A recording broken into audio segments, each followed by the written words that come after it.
If you ask each Team Fortress 2 class what Pyro is, you might get some cool answer, but never the real response to the question.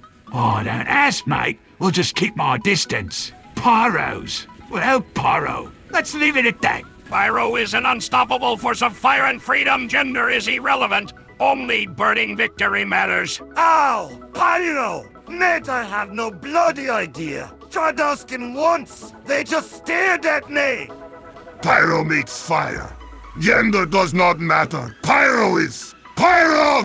Reckon Pyro's whatever Pyro wants to be. Long as they don't torch my sentry again, we're fine.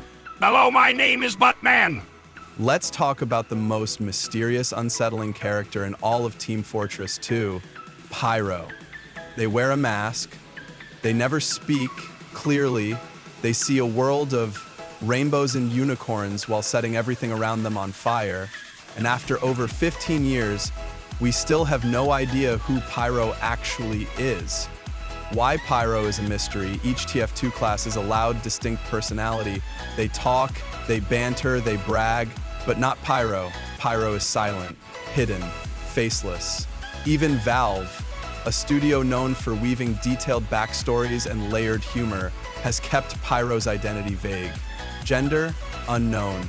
Nationality, unclear. Real name, never revealed. In all the shorts, comics, and in-game voice lines, Dominated! And I've been shagging your wife! Pyro remains an enigma. And that's what makes them so compelling. Let's dive into every major theory fans have come up with over the years, and then we'll go deep into a new, original theory that Pyro isn't even human. Theory 1.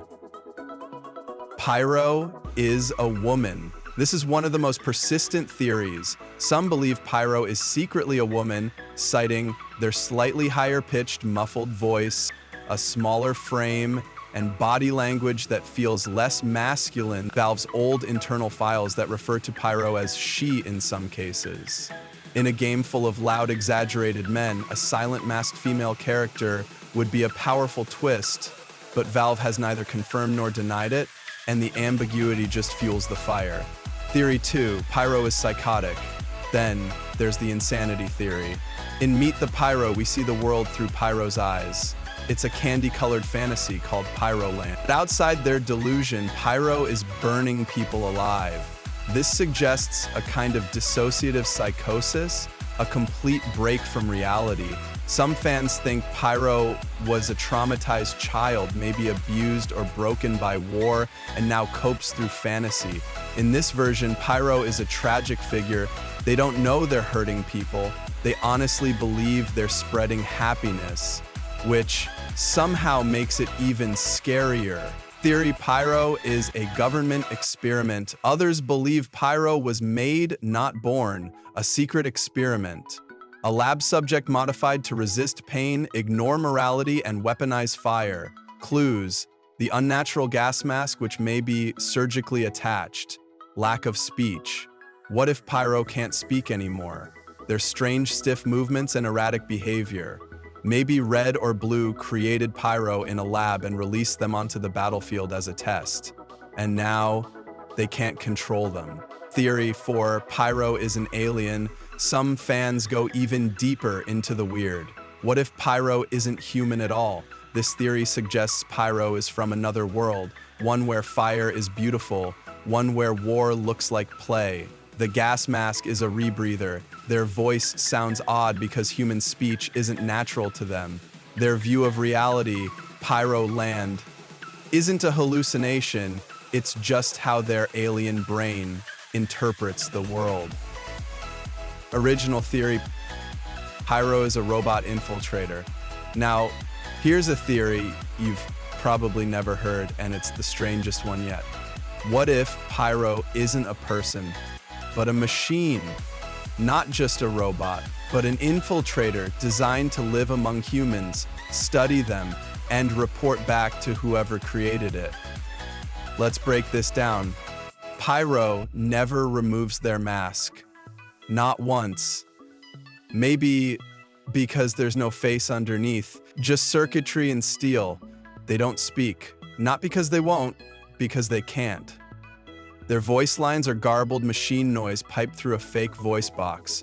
Pyroland isn't a delusion, it's a processing filter, a visual program meant to translate combat into something the robot can understand, like converting battlefield violence into symbols of joy to stay calm while executing its orders. The flamethrower is integrated. Ever notice how Pyro handles it more smoothly than other classes wield their weapons? What if it's not carried? What if it's part of them? Now ask yourself, what if Red or BLU didn't build Pyro? What if a third, hidden faction, maybe the Administrator or even a rival corporation, sent Pyro to infiltrate the mercs, blend in, and report back on human behavior? And the best way to do that, pretend to be just one more crazy killer with a gas mask.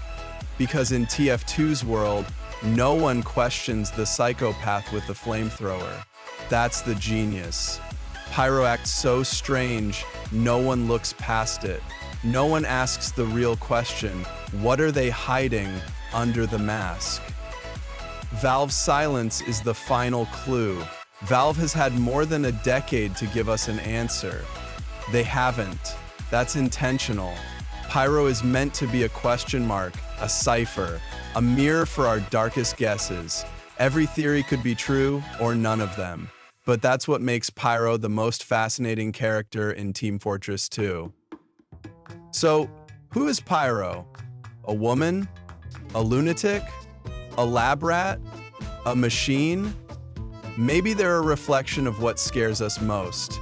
Because Pyro doesn't explain themselves. They just watch and smile. Call to action. What do you think Pyro really is? Got your own wild theory? Drop it in the comments. And if you love TF2 mysteries, lore, deep dives, and weird stories like this, subscribe for more. Just remember, behind that mask, there might not be a person, just fire.